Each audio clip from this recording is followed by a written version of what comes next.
পটুয়াখালীর গলাচিপায় যথাযোগ্য মর্যাদায় ২৫শে মার্চ গণহত্যা দিবস এবং ২৬শে মার্চ মহান স্বাধীনতা ও জাতীয় দিবস উদযাপনের প্রস্তুতি গ্রহণ করা হয়েছে। এ উপলক্ষে উপজেলা প্রশাসনের আয়োজনে প্রস্তুতিমূলক সভা অনুষ্ঠিত হয়েছে।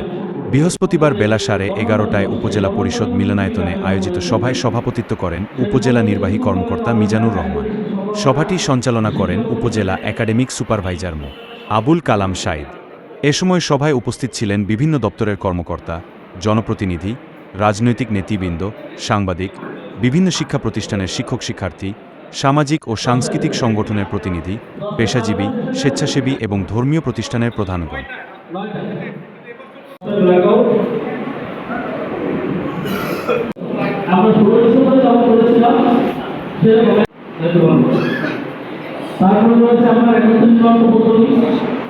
আমাদের অনুষ্ঠানে চাই সেটা তো বলবেন।